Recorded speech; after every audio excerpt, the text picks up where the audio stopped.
ეს მონადირეების არხია. მე მარლენი ვარ. ამ არხის ავტორი და წამყვანი. ვნადირობ, სადაც დაშვებულია ყველგან და ყველაფერზე, კანონის ფარგლებში.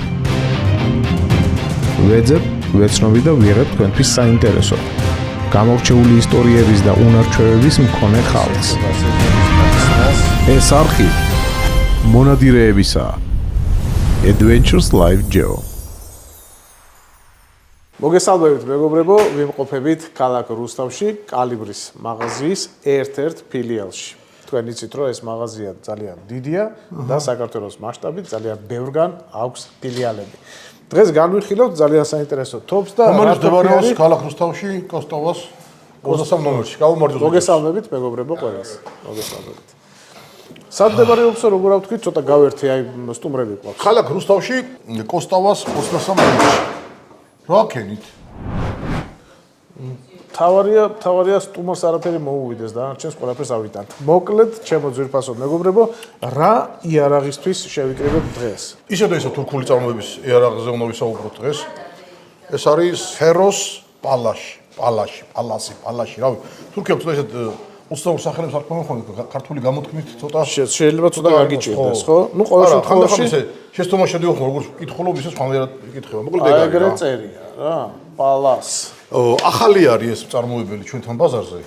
დიახ. ჩვენ თურქებმა ძალიან გაგვანებიურეს ახალი შემოთავაზებებით, ახალი მოდელებით და კიდე აღსანიშნავია ისიც რომ თურქები თავაზობენ რამდენიმე ფაზით კატეგორიას, ანუ არის საშუალო კლასი, არის იაფიანი იარაღი, არის და უფრო ძვირფასი იარაღები და საშუალო კლასის იარაღზე გვაქვს საუბარი, რომლის ღირებულებაც არის სულ რაღაც 1600 ლარი, 1600 ლარიც არ არის. დიახ.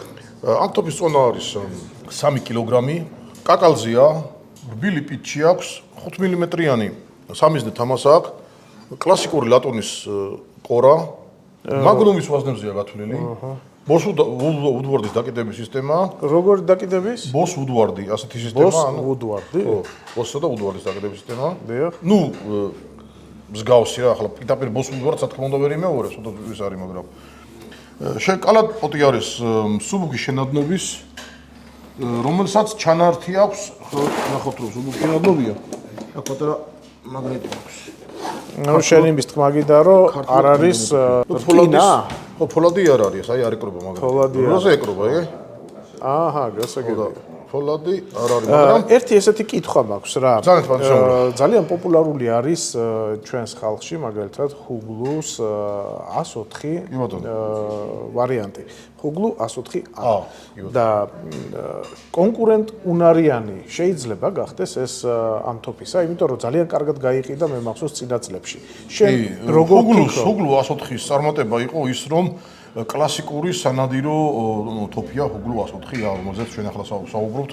ამაზე იმ ხუგლუზე. იმ ხუგლუზე. იმიტომ რომ ეს ხუგლუ 104-ა პირდაპირ იმეორებდა ეგრეთ წოდებული საბჭოთა წარმოების ΙԺ-27-ის სისტემა იყო 200 არის 200 ხლეთზე,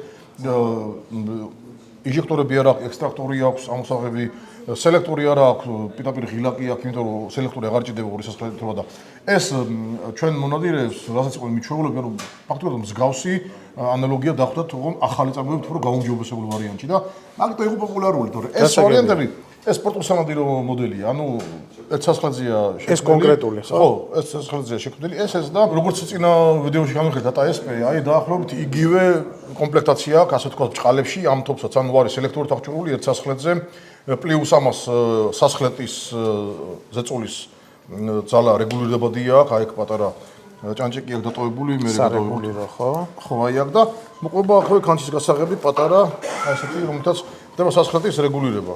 ანუ ზეწოლის დაწოლის ძალის რეგულირება ხდება. ამ ახლა აქ მივედით ამ კანჩის გასაღებით ხდება კიდე ტიპჟირის ჩამკეტი კბილის რეგულირება. ანუ ოდნავ თუ მოირყა, აი ქვევიდან აქ სარეგულირო ჭანჭიკია, ხო? დავატრიალეთ საათის ისეთ მიმართულებით ამ პირიქით და უკვე გაიჭედება გასაგებია. ერთი რამ მინდა შეგეკითხო, რამდენად ხშირად შეგვედრია თურქულ თოფებში სასხლეტის რეგულირება? არა, სასხლეტის რეგულირება კი ბევრში არა, მაგრამ Google 104-ს არა აქვს სასხლეტის რეგულირება. ხო, აი მაგას ვიძახი თუნდაც რა. აი ძალიან საინტერესო მომენტი არის, მე მაგალითად ბევრს ვერ გავიხსენებდი, რომლებსაც ესეთი სარეგულირება ლარშიოები აქვს და ამ შემთხვევაში არის ეს 1600 ლარში დაახლოებით, ხო? და თან ძალიან ლამაზი მოყვანილობა, წონა არის, როგორც გითხარით, 3 კილოგრამი, ძალიან მსუბუქია. გარდა ამისა მოყვება კონდახის სარეგულირო აი ესეთი ფირფიტები, რომლითაც ხდება კონდახის სიგრძის რეგულირება, აი ან ერთს დააყენებთ, ან ორს დააყენებთ და უკვე. და გარდა ამისა რეზინის მაგარი სამხრეული, ანუ პიჩი აქვს. დიახ, ამ თოფს, რომელიც უკუცემას ამცირებს, გასულს უკუცემას. თოფი როგორც თანამედროვე სტანდარტია აღჭურვილი არის მაგნუმის ტიპის ლულებით, ანუ 76 მმ-იანი სავაზნე კამურა აქვს. ლულები გაბურგულობა ზედარაწერია, მაგრამ დიდი ეჭვი მაქვს, რომ ალბათ 18.3 იქნება, იმიტომ რომ ეს ლულები და ზოგადად ეს თურქული იარაღები, როგორც ცნობილია, იტალიურ შარხებზე ხდება ამათი დამუშავება და ამათი დამზადება და არ მგონია რომ შეეცვალოთ გაბურგულობა 18.3 ალბათ. თუმცა არ მომტკიცებ არაფერს, იმიტომ რომ წაწერა და მანუალშიც რო ჩავხედეთ, იქ არაფერი არ არის მითითებული ლულის ლულებზე. ლულის ჩოკურ შევიწროებაზე რაც შეეხება მოყვება 2 ზედაყენია და მოყვება 3 დამატებითია, იქ არის წარმოდგენილი. შეიძლება ახლა დავნახოთ? სრული კომპლექტია ეს, ანუ ხო, ერთი სრული ჩოკი 0.75-იანი შევიწროებით, 0.5-იანი შევიწროებით და ცილინდრი. ვარსკვლავით დაჭრილებით რო გამიხსნათ, ერთჭრილიანი, ორჭრილიანი, სამჭრილიანი და ოთხჭრილიანია, ესეთი კომბინაცია. დიახ. უშანგავი ჩოკური შევიწროებია 5 სანტიმეტრიანი, რომელიც ძალიან კარგად ამუშავებს საფანს. გარდა ამისა, და ხან აღნიშნე რომ კალაპოტი ამ თოფისა არის მსუბუქი შენადნობი მერქი. თუმცა აქ ჩვენ უნდა აღნიშნოთ ისიც რომ ის ადგილი, სადაც ხდება კაფსული ნემსის მოძრაობა, და კაფსულზე გახდება დააკვირდი, მეტალის უშანგავი მეტალის ჩანართი აქვს, რომ გაცხელება გაცემა. აი ამ მეებს იცახ, ხო? სადაც კაფსულა ხო არის, სადაც კაფსულა ედება, აი. დიახ, აი ამ გასაგებია. ფეხზე შეყენება ხდება აი ამ ბერკეტით.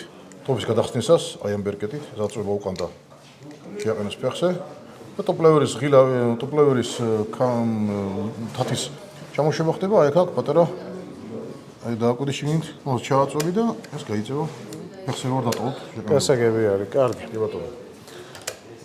ვოსფორდის სისტემაც რა შეეხება კიდე უნდა ისწავლოთ რომ აი ეს არის შარნირები რომლებიც კიდე საინტერესო რაღაცები აქ ეს არის შარნირები რომელზეც ხდება ლულის გადატეხვა. აი ესეთი ხო? და ესენი არის ჩანართები არის ფოლადის უკვე.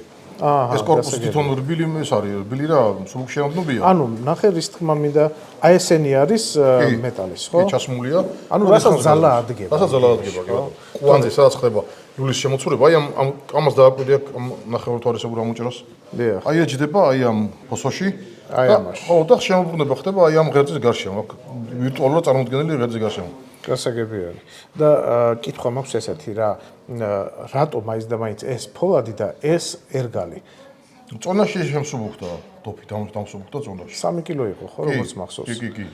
და ატა-SP გაცილებით უფრო მძიმეა, მე როგორც ატა-SP მძიმეა, იმიტომ რომ ატა-SP უკვე თავისი აბრევიატურით მიგონიშნავს, რომ სპორტულ სანადიროა, ოფიციალურად ის ტოფი უკვე რა, SP, ანუ სპორტ რა, სპორტს ნიშნავს და ეს არხი მონადირეებისა Adventures Live Geo შეიძლება ერგონომიულობა შეიძლება ვნახო აწყობილ მდგომარეობაში. კი, როგორ შეიძლება ავაწყოთ და ვნახოთ. აი ეს ჩასვალთ ამას აქ. და ლამაზად აეწყობა. ძალიან კარგად მორგებული დეტალები აქვს. რა თოფებს შეიძლება გაუწიოს კონკურენცია შენი აზრით? ხუბლო 100 ყას მაგალითად შეუძლია გაუწიოს კონკურენცია. ანუ ტყუილა არა ვთქვი არა, ხუბლო 100.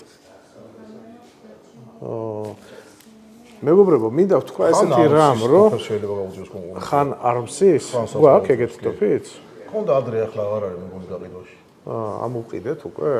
მე მეგონი ჩვენ მაგაზე არც გავიკეთებია გადაცემა. ხო ვენტილირებოდი შუა თამას აქ ნახე, აი ლულებს შორის სავენტილაციო თამას აქ, რომ ეს ლულების თანაბარ გაგრილებას უწყობს ხელს. კი ბატონო, კი ბატონო. გარდა ამისა მოყვება დამატებითი უკვე რა მოყვება ჩემო მარლენ ახალ მოდელზე პირდაპირ ეს ცალკე მოყვება და შეგიძლიათ რომ დააყენოთ კონდახსა და ლულაზე. ანტაპკები ქვია, ხო? კამერის გასაყარელი ყულფია, ხო? საქამრეები ქვია. საქამრეები, ხო? საქამრე ყულფი, ეს თავისი კონჩის გასაღები და ჩოკური შევიწროების მოსახსნელი ასეთი კანჩი. პრიმიტიული კანჩ გასაღები. კარგი, ნუ პრინციპში ხა ამ იარაღზე ბევრს ვერაფერს ვერ ვილაპარაკებთ, იმიტომ რომ მეგობრებო ეს ახალი ნუ კლასიკური თემაა ეს. ახალი შემოსული არის ჩვენს მაღაზიაში. ყოველ შემთხვევაში ხა მე არ ვიცი სხვა მაღაზიებში იყო თუ არა ეს იარაღი, მაგრამ მინდა გითხრათ ერთი შეხედვით, ხო, როგორც მე ვუყურებ. ბიუჯეტური საკმაოდ გემრიელად გაკეთებული არის. ანუ მაღალხარისხიანის შეგრძნებას ყოველ შემთხვევაში გიტოვებს ადამიანს და მაღალი ხარისხი ზოგადად დრო გვაჩვენებს, ხო? რამდენად მაღალი ხარისხი. დრო არის ხოლმე ყველაზე კარგი მოსამართლე ამ შემთხვევაში რა. დიახ. ნუ ყველაფერი დროის ამბავი არის. მე მომწონს ეს გადაწყვეტილება, კორა რო ესეთი ლამაზი აქვს. ხო. ეს არის ძველებურ კლასიკურ მოდელზე აწყობილი.